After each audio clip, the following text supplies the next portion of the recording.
Hi all, welcome to ADM auto tech life. ഇന്നത്തെ നമ്മുടെ വീഡിയോയിൽ പറയണത് ബേസ് മോഡൽ ഇഗ്നീസിൻ്റെ ആക്സസറീസ് ഒരു 40,000 അകത്ത് വരുന്ന ആക്സറീസ് പ്രൈസ് ഡീറ്റെയിൽസ് ആണ്. നമുക്കെല്ലാവർക്കും അറിയാം, മാരുതിയുടെ ഭാഗത്തുനിന്ന് ഇഗ്നീസ് ഓൾറെഡി പ്രൊഡക്ഷൻ സ്റ്റോപ്പ് ചെയ്തു. എങ്കിലും സ്റ്റോക്സ് കുറച്ച് ഇപ്പോഴും അവൈലബിൾ ഉണ്ട്. ബേസ് മോഡലൊക്കെ ഒരു 6 lakhന് താഴെ എക്സ്ചേഞ്ച് ഒക്കെ ബോണസൊക്കെ കഴിയുകയാണെങ്കിൽ ഒരു 5-530 വണ്ടി നമുക്ക് ഇറക്കാൻ പറ്റും. 5 താഴെ വരെ ഇറക്കാൻ പറ്റും. അപ്പോൾ ഈ വീഡിയോ മുഴുവനായിട്ട് കാണാം. ബേസിക്കായിട്ട് ചെയ്യേണ്ട ആക്സറീസും കാര്യങ്ങളും പ്രൈസും ഡീറ്റെയിൽസ് ഒരു 40K താഴെ നമുക്കിതിൽ ഡീറ്റെയിൽസ് കിട്ടും. അപ്പോൾ ആ ഒരു ബേസിക്കായിട്ടുള്ള ആക്സറീസിൻ്റെ ഡീറ്റെയിൽ മാത്രമേ ഇതിൽ പറയുന്നുള്ളൂ. അലോയ് അങ്ങനത്തെ കാര്യങ്ങളൊന്നും പറയില്ല. ബേസിക്കായിട്ട് വണ്ടിക്ക് ഒരു ബേസ് വണ്ടിക്ക് എന്തൊക്കെ വേണോ ആ കാര്യങ്ങൾ മാത്രമേ നമ്മളിതിലിപ്പോൾ പറയുന്നുള്ളൂ. അപ്പോൾ വീഡിയോ ഫുള്ളായിട്ട് എല്ലാവരും വാച്ച് ചെയ്യാം. പുറത്തുനിന്ന് നോക്കുമ്പോൾ ഏറ്റവും വലിയൊരു ആക്സറി തന്നെയാണ് ഫോഗ് ലാമ്പ്. ബേസ് മോഡലിൽ ഫോഗ് ലാമ്പ് വരുന്നില്ല, അതുകൊണ്ട് നമ്മൾ അഡീഷണലായിട്ട് ചെയ്തതാണ്. ഏകദേശം ഒരു 4,500 റേഞ്ച്. പിന്നെ വന്നേക്കണത് വീൽ കപ്പാണ്. മാരുതിയുടെ ഒറിജിനൽ വീൽ കപ്പാണ്. ഏകദേശം ഒരു 2 രൂപ അടുത്ത് വന്നിട്ടുണ്ട്. ഒറിജിനൽ വീൽ കപ്പ് ആയതുകൊണ്ട് തന്നെ അതിൻ്റേതായ ഒരു ക്വാളിറ്റി നമുക്ക് കാണുമ്പോൾ തന്നെ ഫീൽ ചെയ്യും. ലോക്കൽ വാങ്ങാൻ കിട്ടും, ഇതിലും കുറവാണ്. എന്നാലും ഒറിജിനലിൻ്റെ ഒരു പെർഫോമൻസ് കിട്ടില്ല. പിന്നെ വന്നിട്ട് റെയിൻ ഗാർഡാണ്. ഇത് പുറത്തുനിന്ന് ചെയ്തത്, കമ്പനിയിൽ നിന്നല്ല. ഏകദേശം ഒരു 900 രൂപ ആ റേഞ്ചിലാണ് വന്നേക്കുന്നത്. മാരുതിയുടെ അത്ര ക്വാളിറ്റി ഇല്ലെങ്കിലും കുഴപ്പമില്ല. ഇത്രയും ചെയ്യുമ്പോൾ തന്നെ ഫ്രണ്ടിൽ നിന്നും സൈഡിൽ നിന്നൊക്കെ ഉള്ള ലുക്ക് അത്യാവശ്യം നന്നായിട്ടുണ്ട്. കാണുമ്പോൾ തന്നെ നമുക്ക് മനസ്സിലാവും എത്രത്തോളം മാറ്റമുണ്ടെന്ന്. പിന്നെ വന്നേക്കുന്നത് നമ്പർ പ്ലേറ്റിൻ്റെ ഗാർഡാണ്. ഇത് ഒരു 500 രൂപ 550 രൂപ ആ റേഞ്ചിലാണ്, 550 റുപ്പീസിലാണ് വന്നേക്കുന്നത്. ബേസ് മോഡൽ ഇഗ്നീസിൻ്റെ മറ്റൊരു മെയിനായിട്ടുള്ളൊരു ഫിറ്റിംഗ് ആണ് സ്പോയിലർ, റിയർ സ്പോയിലർ. ഇതില്ലാണ്ട് ബേസ് മോഡൽ ഇഗ്നീസ് ഇറക്കാതിരിക്കണം നല്ലത്, അല്ലെങ്കിൽ അതിൻ്റെ ബാക്കിൽ നിന്നുള്ള ലുക്ക് മഹാബോറായിരിക്കും. ഈ സ്പോയിലറും കൂടി വെച്ച് കഴിഞ്ഞാലാണ് ഇഗ്നീസിന് ആ ഒരു ലുക്ക് ബാക്കിൽ നിന്ന് വരുന്നത്. ഇതിൻ്റെ റേറ്റ് ഏകദേശം കമ്പനിയിൽ നിന്ന് ചെയ്താണ്. ഏകദേശം 4,700 5 രൂപ ആ റേറ്റിൽ. അത് ഓരോ ഷോറൂമിലും ഓരോ റേറ്റാണ്. അത് നിങ്ങൾക്ക് ബാർഗെയിൻ ചെയ്യാം. ആവറേജ് ഒരു 5 രൂപ ആ റേഞ്ചിൽ നിങ്ങൾക്ക് കിട്ടും. അടുത്തത് മെയിനായിട്ട് വരുന്നത് സെൻട്രൽ ലോക്കിംഗ് ആണ്.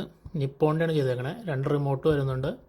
ഏകദേശം 8,000 റുപ്പീസാണ് ഇതിന് ചാർജ് ചെയ്തേക്കണത്. ഷോറൂമിൽ നിന്ന് ഡയറക്റ്റ് ചെയ്തേക്കണതാണ്. സെൻട്രൽ ലോക്കിങ്ങൊക്കെ എപ്പോഴും നിങ്ങൾ ഷോറൂമിൽ നിന്ന് തന്നെ ചെയ്യണതാണ് നല്ലത്, പുറത്തുനിന്ന് ചെയ്യുന്നതിൽ. അതാണ് വണ്ടിക്ക് ഒന്നും കൂടി സേഫ്റ്റി കിട്ടുന്നത്. പുറത്തുനിന്ന് എങ്ങനെയാണ് വയറിങ്ങും കാര്യങ്ങളൊക്കെ ചെയ്തേക്കണമെന്ന് നമുക്ക് പറയാൻ പറ്റില്ല. ഷോറൂമിൽ നിന്നാകുമ്പോൾ അതിൻ്റേതായ വാറണ്ടിയും കാര്യങ്ങളൊക്കെ നമുക്ക് ലഭിക്കും. അതുകൊണ്ട് സെൻട്രൽ ലോക്കിംഗ് എപ്പോഴും ഷോറൂമിൽ നിന്ന് ചെയ്യാൻ ശ്രദ്ധിക്കുക. കോസ്റ്റ് കുറച്ച് കൂടുതലായിരിക്കും പുറത്തുനിന്നേലും, എന്നാലും ഷോറൂമിൽ നിന്ന് ചെയ്യുക. ഇൻറ്റീരിയറിലേക്ക് വരുമ്പോൾ നമുക്ക് മെയിനായിട്ട് വന്നിട്ട് സ്റ്റിയറിംഗ് ഗ്രിപ്പാണ്. അതിനൊരു 500 രൂപ 550 രൂപ ആ റേഞ്ചാണ്. അത്യാവശ്യം നല്ല ക്വാളിറ്റി ഉള്ളതാണ്. ലെതറാണ്, ലെതർ വാപ്പ് ചെയ്തേക്കണതാണ്.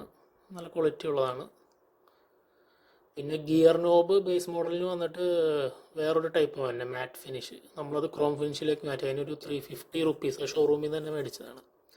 അത് ടൈം കാണാൻ കുറച്ചും കൂടി ഒരു ലുക്ക് കിട്ടും. പിന്നെ മെയിനായിട്ട് വന്നത് നമ്മുടെ ഇൻഫർടൈൻമെൻറ്റ് സിസ്റ്റമാണ്. അത് പുറത്തുനിന്ന് ആഫ്റ്റർ മാർക്കറ്റ് നമ്മൾ വേറൊരു കടയിൽ നിന്നാണ് ചെയ്തേക്കണത്. ഇത് വന്നേക്കണത് ലാങ്കാസ്റ്റർ എന്ന് പറഞ്ഞിട്ടൊരു ബ്രാൻഡ്. അത് ഏകദേശം ക്യാമറയും കാര്യങ്ങളെല്ലാം കൂടി ഉൾപ്പെടുത്തിയിട്ടുള്ളൊരു പ്രൈസിലാണ് വന്നത്. 14,000 ആണ്. ഇത് റിവേഴ്സ് ക്യാമറ നിങ്ങൾക്ക് കാണാം. ക്യാമറ വിത്ത് സിസ്റ്റം ഏകദേശം ഒരു 14 രൂപ. 4GB 64GB മെമ്മറി വന്നത്.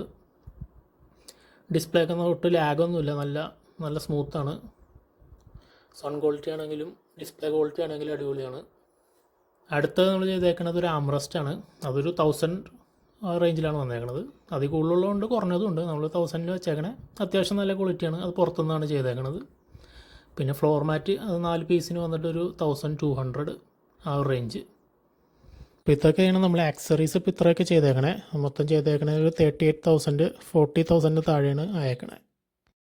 അപ്പോൾ വണ്ടിയുടെ ലുക്ക് ഏകദേശം ഒരു സെക്കൻഡ് വേരിയൻറ്റ്, ഇതിൻ്റെ തന്നെ സെക്കൻഡ് വേരിയൻ്റ് ഡെൽറ്റ ആ ഒരു ലുക്കിലേക്ക് വണ്ടി വന്നിട്ടുണ്ട്. ബേസ് മോഡലാണെന്ന് ഒരിക്കലും പറയില്ല, അത് നിങ്ങൾക്ക് കാണുമ്പോൾ തന്നെ മനസ്സിലാവും. അതിൻ്റെ ലുക്ക് ആ ഒരു സെക്കൻഡ് വേരിയൻറ്റ് ഇതിലേക്ക്. ഇനിയും നമുക്ക് ആക്സറീസ് ചെയ്യാം, പക്ഷേ ഞാൻ ബേസിക്കായിട്ടുള്ള കാര്യങ്ങൾ മാത്രമേ ഇതിൽ പറഞ്ഞിട്ടുള്ളൂ. അപ്പോൾ നിങ്ങൾ വീഡിയോ കണ്ടിട്ട് ഇഷ്ടപ്പെടുകയാണെങ്കിൽ സബ്സ്ക്രൈബ് ചെയ്യുക. ബൈക്ക് റിലേറ്റഡ് ആയതും ട്രാവൽ റിലേറ്റഡ് ആയിട്ടുള്ള പുതിയ വീഡിയോസ് എല്ലാം ഉടനെ അപ്ലോഡ് ചെയ്യണമായിരിക്കും. അപ്പോൾ എല്ലാവരും സബ്സ്ക്രൈബ് ചെയ്യുക, ചാനൽ സപ്പോർട്ട് ചെയ്യുക. Thank you. അപ്പോൾ അടുത്ത വീഡിയോയിൽ കാണാം. Thank you very much.